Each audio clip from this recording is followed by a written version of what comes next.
Hello friends, welcome back to my channel. My name is Neeta. आज हम 5th class के SST का 12 chapter start करेंगे। चैप्टर का नाम है इंडियन हेरिटेज। स्टार्ट करते हैं अपना चैप्टर। सबसे पहले हम ये डिड यू नो के बारे में पढ़ेंगे कि इस डिड यू नो में क्या दिया हुआ है। A world heritage site is a place that is listed by the United Nation educational scientific and cultural organisation. जो वर्ल्ड हेरिटेज साइट्स हैं ना, जितनी भी, वो यूनेस्को में लिस्टेड हैं as being special culture and physical importance. और इसमें स्पेशल कल्चर है और फिजिकल इम्पोर्टेंस है, तभी ये वर्ल्ड हेरिटेज साइट्स में काउंट होती हैं। ठीक है। There are more than 1000 world heritage sites, out of which 35 are Indians.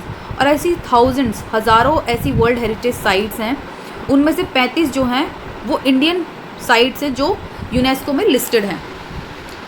Next page पे चलते हैं। ये जो एक्टिविटी है ना, ये आप खुद करेंगे।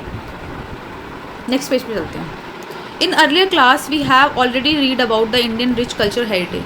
पिछली क्लास में हम पढ़ चुके हैं कि जो इंडिया है वो कितना रिच है कल्चर के मामले में। इस पर ठीक है। Our ancestor have also left behind a rich and varied material heritage. और हमारे जो एंचेस्टर पूर्वज है और ऐसी बहुत सारी हेरिटेज साइट्स हमारे लिए छोड़ के गए हैं, जिससे देखकर हम प्राउड फील करते हैं और लगता है कि हाँ, हम इंडियंस हैं। These includes uncountable buildings, tombs, fort, palaces, monuments, minar, temples, mosques, church and gurudwaras in our country, and each of them has a story to narrate। और इनकी एक अपनी ही स्टोरी है। जितने भी टॉम, फोर्ट्स, पैलेसेस, मॉन्यूमेंट्स जो बनाए गए हैं, इनकी एक अपनी ही स्टोरी है जो ये बयां करते हैं। दे मेक अस प्राउड, और ये हमें प्राउड फील कराते हैं जितनी भी ये हेरिटेज साइट्स हैं। It is amazing to learn about the people who build them. और इनके बारे में एक अमेजिंग फीलिंग आती है जब हम इनके बारे में पढ़ते हैं, जिन्होंने भी ये इतनी सारी जो हेरिटेज साइट्स हैं ये बनवाई हैं। The purpose of which they were built, ये क्यों बनवाई हैं। The construct material use and they year taken to build them. और ये इसमें किस तरीके का मटीरियल जो है यूज़ किया गया है, ये कितने टाइम में बनी हैं, ये हम जानने में बड़े उत्सुक रहते हैं जब हम इन हेरिटेज के बारे में पढ़ते हैं कि किन्होंने बनवाई थी, क्यों बनवाई थी। तो बड़ा अच्छा सा लगता है, एक इंटरेस्ट बन जाता है हमारा पढ़ने में। It is not possible to discover all the monuments since there are so many. ऐसी बहुत सारी हेरिटेज साइट्स हैं जिनके बारे में हम सबके बारे में नहीं पढ़ सकते, लेकिन हम जो फेमस हैं इंडिया में, जो फेमस है, उनके बारे में पढ़ेंगे। ठीक है। फर्स्ट स्टार्ट करते हैं हम ताजमहल से, जो आगरा में है।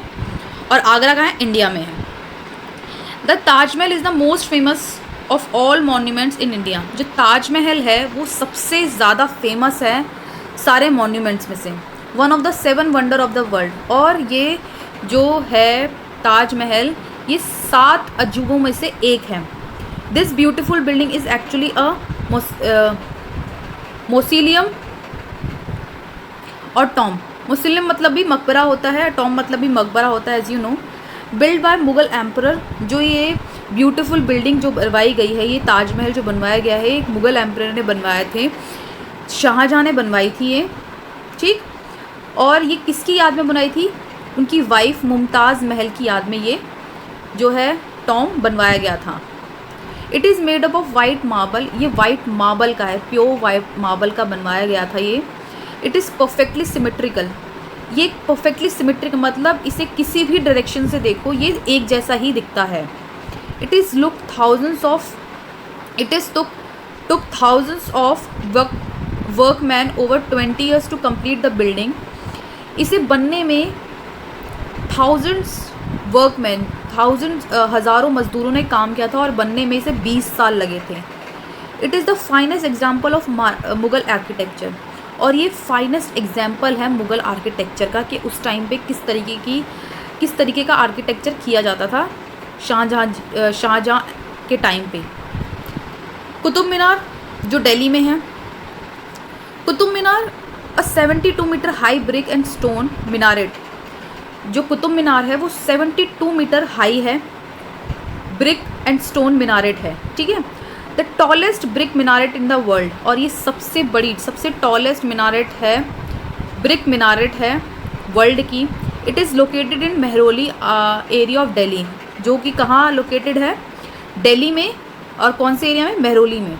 कुतुबुद्दीन ऐबक फाउंडर ऑफ दिल्ली सल्तनत, और ये कुतुबुद्दीन ऐबक ने स्टार्ट करवाई थी, जो कौन थे, दिल्ली सल्तनत के फाउंडर थे। इसके बाद क्या हुआ था, जो उन्होंने स्टार्ट करवा दी, फिर क्या हुआ था, 1220 में स्टार्ट हुआ था ये। It was completed by his successor. इसके बाद जब वो जीवित थे तो उनके सामने ये कंप्लीट नहीं हुआ था, उनके सक्सेसर जो थे उन्होंने ये कंप्लीट करवाया था। कुतुब मीनार का जितना भी कंस्ट्रक्शन वर्क था वो कंप्लीट करवाया था। There is a 7 metre high iron pillar near the Qutub Minar, और जो कुतुब मीनार है उसके पास एक 7 मीटर का एक आयरन पिलर है, जो जस्ट कुतुब मीनार के नियर में है, पास है। It was build by Gupta rulers, और जो किन्होंने बनवाया था, गुप्ता रूलर्स ने बनवाया था। This pillar tell us about the high level of skill achieve by ancient Indian iron smith as it is free rust free even after 1600 years. और ये क्या हमें बताते हैं, ये जो पिलर है ये हमें क्या बताते हैं कि उस टाइम के जो आयरन स्मिथ थे, जो लोहाकार थे, जो लोहार थे, उनका जो स्किल थी वो कितनी फाइन थी, कितनी इनोवेटिव थी। कैसे पता चलती है, जब हम इस आयरन पिलर को देखते हैं। इस आयरन पिलर में आज तक भी 1600 साल के बाद भी इसमें अभी तक भी जंग नहीं लगा है। तो ये किस तरीके की उम्दा कारीगरी थी जो उस टाइम पे की जाती थी, उस टाइम के कितने फाइन आयरन स्मिथ हुआ करते थे। ठीक है, तो हम जो ये फर्स्ट पार्ट है यहीं स्टॉप करते हैं अपने इस चैप्टर का।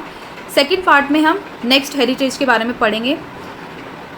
अगर आपको मेरी वीडियोस अच्छी लग रही हैं तो प्लीज़ लाइक शेयर सब्सक्राइब करना बिल्कुल ना भूलें। और अगर आपको कोई भी डाउट है प्लीज़ मुझे कमेंट सेक्शन में ज़रूर बताएं, ताकि मैं आपके जो डाउट्स हैं वो क्लियर कर पाऊँ। Okay then, thank you so much, bye bye.